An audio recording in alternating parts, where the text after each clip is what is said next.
द्वादशी प्रदोष, फिर उसके बाद में हरिहर मिलन वैकुंठ चतुर्दशी, फिर पूर्णिमा। ज्यादा कुछ नहीं कर पाओ तो प्रयास करो कि इन तिथियों पे कम से कम एक दीप ऐसा जलाया जाए जिससे हमें समृद्धि, लक्ष्मी, वैभव प्राप्त हो। कि घर में जो दिया होता है वो दीपक भी कोई साधारण नहीं होता, उस दीपक की भी महत्वता है, उस दीपक का भी वर्णन है महाराज। और कई तरह के दीपक होते हैं, उस दीपक का भी विधान वर्णन किया गया, उस दिए का भी वर्णन किया गया। यहां तक शास्त्र कहता है कि घर में अगर किसी को बहुत तेज बुखार आ गया है, बहुत तेज बुखार है, और बच्चा उस बुखार में तप रहा है, बहुत तप रहा है महाराज, तुम जिस दिए में भगवान की आरती उतारते हो, जिस दिए से तुम भगवान की पूजन करते हो, उस दिए की बत्ती को नीचे डाल दीजिए और उस दिए को पानी की बाल्टी में धो दीजिए। कौन सी बाल्टी में? जिस बाल्टी के पानी से आप बच्चे को स्नान करा सको महाराज। केवल भगवान पर से ले जाकर, पास में से ले जाकर उस बाल्टी में थोड़ी देर डाल दो और उस बाल्टी के पानी से उस बच्चे को स्नान करा दीजिए। 15 से 20 मिनट, आधा घंटा लगेगा, बच्चे का बुखार पूरा उतर जाएगा। इतना विधान है दीप का। दिया कोई साधारण नहीं होता, दीप कोई साधारण नहीं होता। पशुपति व्रत शिव महापुराण में हम बताते हैं, कई बार आपको वर्णन किया कि पशुपति व्रत जब करो तो 6 दिए मंदिर में लेकर जाओ शंकर जी के, 5 दिए शंकर जी के सामने लगाओ, 1 दिया घर पर आओ तो घर के राइट भाग में जब प्रवेश करो तो सीधे हिस्से में घर के दरवाजे पर लगाओ, तब अंदर प्रवेश करो। क्यों कहते हैं? क्योंकि उस दीप का महत्व होता है। दिए भी अलग अलग होते हैं। पहला दिया होता है पणति दिया,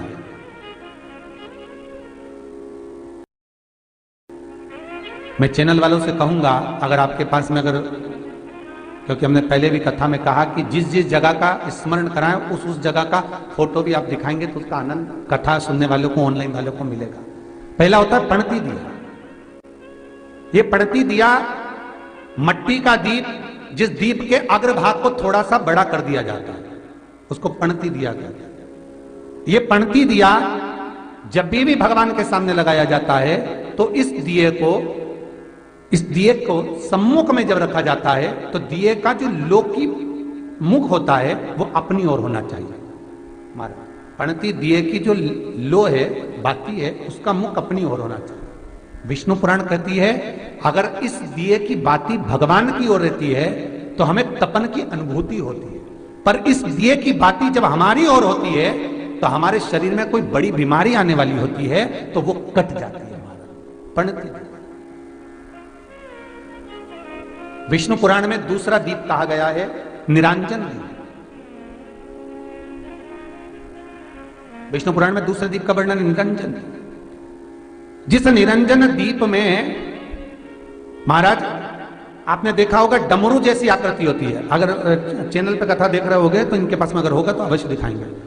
निरंजन, इस निरंजन दीप में डमरू की आकृति होती है, रखने का भाग और ऊपर का भाग इस तरह से, और ऊपर उसमें दिए लगाए के लिए बाती का स्थान रहता है। किसी किसी में 5 कंगूरे होते हैं, किसी किसी में 6 कंगूरे होते हैं।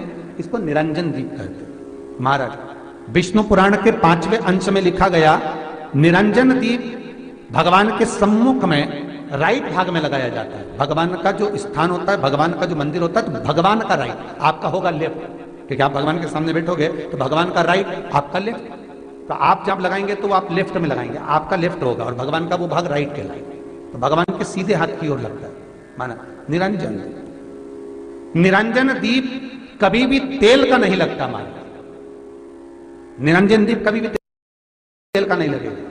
हाँ, ये हो सकता है कि बटी निरंजन जो दीप होता है उसमें तेल डाल सकते हैं। बटी निरंजन दीप जो होता है उसमें कंगूरे नहीं होते। बटी निरंजन दीप केवल गोल होगा, ऊपर से डमरू जैसी आकृति होगी, डमरू जैसा होता है, ऊपर से उसमें कहीं कंगूरे नहीं होते महाराज। अगर आप चैनल पर देख रहे होंगे तो बटी निरंजन दीप का भी वर्णन आपको दिखाया जा रहा होगा। बटी निरंजन जो दीप होता है वो केवल डमरू की आकृति में होता है, उसमें कोई कंगूरे नहीं होते। पर निरंजन जो दीप होता है उसमें कंगूरे होते हैं। तो जो निरंजन दीप होता है उसमें कभी तेल नहीं डाला जाता। निरंजन दीप को हमेशा घृत से ही लगाया जाता है। पर बटी निरंजन जो दीप होता है उसमें आप तेल डाल सकते हैं। बटी निरंजन दीप जो लगाएंगे वो तेल का लगा सकते हैं, पर निरंजन में कभी तेल नहीं डाला जाता। क्यों नहीं डालते? विष्णु पुराण कहती है निरंजन दीप के अंदर अगर तेल की बाती लगाया जाता है तो 1 रुपया कमाते हैं, 1.25 रुपये खर्च होगा। घर में 10 लोग भी कमा कर लाएंगे तो पैसा नहीं दिखेगा, घर में रुपया टिकता नहीं है। अर्थात निरंजन दीप में आप तेल की बाती लगा रहे हो, ये सिद्ध हो चुका है। अब अगर आप यही बात किसी जगह पर पूछोगे, किसी आचार्य से पूछोगे हमारे यहाँ ऐसा हो रहा है, तो वो कहेगा तुम्हारी ग्रहदशा खराब हो रही है, तो उसने अंगूठी पहना दी। अंगूठी पहनाने के बाद भी घाटा खा गए, फिर पूछोगे महाराज हमने तो अंगूठी पहनी, नीलम पहना, पुगराज पहना, ये पहना, वो पहना, आराम नहीं लगा, तो कहा तुम्हारे यहाँ वास्तु का दोष है, वास्तु भी सही करवा लिया, उसके बाद भी सुख नहीं मिल रहा। अर्थात आपके दिए में जो आप बाती लगा रहे हो उसमें कुछ कमी है,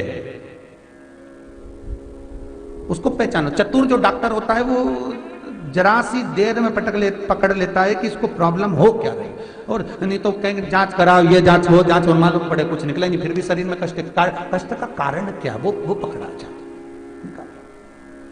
मतलब आप 1 रुपया कमा रहे हो, 1.25 रुपया अगर खर्च हो रहा है तो निरंजन जो दीप है उसमें तेल की बाती लग रही है, ये पक्का है, ये पक्का है। मतलब घर में पैसा टिक नहीं है, पैसा आ तो बहुत रहा है, बहू भी कमा रही, बेटा भी कमा रहा, दुकान से भी आ रहा है, किराए से मकान भी चल रहा है, वहां से भी बहुत कुछ आ रहा है, पर आखिर पैसा दिखता क्यों नहीं है? आया 1 लाख रुपए रात को आए, 2-3 दिन में चले गए, बची नहीं थी कुछ भी। पत्नी के पास भी बेचारी वो माई के सल्ला के जोड़ के वो तो बताती नहीं, अच्छा थोड़ा सवाल कर, पर कमाई का धन नहीं दिख रहा। मतलब निरंजन जो दीप है, निरंजन दीप जिसमें ऊपर कंगूरे बने रहे 5, 6, 7 डमरू की आकृति का रहता है, पर उसमें कंगूरे बने रहते निरंजन, उसमें जरूर आप तेल डालकर जला रहे हो, इसलिए धन दिख नहीं रहा, संपदा दिख नहीं रही, वैभव दिख नहीं, उसमें केवल घी की ही बातें लगी। और महाराज बटी निरंजन जो दीप होता है उसके अंदर आप तेल डालकर जला सकते हो। बटी निरंजन जो दीप होता है ये आप किसी भी स्थान पर लगाओगे, सबसे पहले पितृ इससे भाग ग्रहण करते हैं, देवता को देते हैं, देवता उससे भाग ग्रहण कर कुबेर को प्रदान करते हैं, कुबेर उससे भाग लेकर शिव को प्रदान करता है। भगवान शंकर बटु भैरव को कहकर घर का उद्धार करते हैं, इसीलिए उसको कहते हैं बटी निरंजन। इसमें कंगूरे नहीं होते महाराज, बटी। एक कुबेर निरंजन भी होता है, दिए में स्टैंड होता है, पकड़ने की जगह होती है, आगे उसमें चोंच लगी रहती है, उसको कुबेर निरंजन दीप कहते हैं। कुबेर निरंजन दीप महाराज जब भी जलाया जाता है, इस तरह का दिया अगर किसी के घर में हो कुबेर निरंजन, जिसमें स्टैंड होता है, ऊपर होता है, थोड़ा लंबा होता है, आगे लंबाई निकली रहती है। कुबेर निरंजन टीवी पर आप दर्शन कर रहे होंगे तो कुबेर निरंजन जो दीप होता है उसमें आगे भाग लंबा रहता है और पकड़ने का स्थान होता है। तो कुबेर निरंजन दीप घी का लगाओ चाहे तेल का लगाओ, उसमें लौंग या काली मिर्च, काली तिल या चावल, पूजन वाली जगह में जो चावल रखे उसका 2 दाना चावल का या फूल की पत्ती, कुछ भी उस कुबेर निरंजन दीप में डालना जरूरी होता है, जिससे हमारे घर में भंडार सदा भरा रहे। अगर कुबेर निरंजन दीप खाली जलता है, आपने कई जगह मंदिरों में देखा होगा कुबेर निरंजन दीप डालते हैं तो उसमें थोड़ा 2 दाने चावल के डाल देते हैं, कुछ नहीं डालता तो एक सिक्का पटक देते हैं, एक का कलदार पटक देगा, कोई चवन्नी पटक देगा, कोई 5 पैसे पटकेगा। कुबेर निरंजन दीप खाली नहीं, समृद्धि देगा। महाराज आनंद की अनुभूति कराएगा, सुख को देगा। मट्टी के जो गोल दिए होते हैं, माटी के महाराज, इन गोल दिए का जो प्रमाण हमारे यहां शास्त्र कहता है, ये चहुं दिशा को सुख प्रदान करने वाले होते हैं। इसकी बात ही आप कहीं पर भी लगा सकते हैं, किसी भी स्थान। आटे का जो दिया बनाते हो घर के अंदर, कभी आपने पूजन करी होगी तो आटे के दिया बनाओगे। अभी आप बैकुंठ अपने कार्तिक पूर्णिमा के दिन विसर्जन करने जाओगे, घाट पर लगाने जाओगे आटे का दिया, तो आटे का जो दिया लगाते हैं, इसकी बाती हमेशा याद रखो कि अगर 4 दिए लगा रहे हो तो चारों दिशा में बाती होना चाहिए उसकी, मतलब बाती एक ही रखो पर 4 दिए को 4 दिशा की ओर निर्मित कर रख दीजिए, उसका मुख उधर।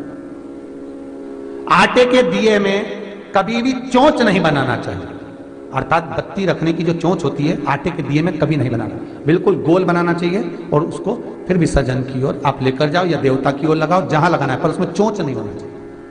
जिस आटे के दिए में चोंच बन जाती है उसको बलि का भाग ग्रहण करने वाले देव उसको प्राप्त कर लेते हैं, तो उसका पुण्य हमारे खाते में नहीं आता। इसलिए आटे का दिया जब भी लगाएं संपूर्ण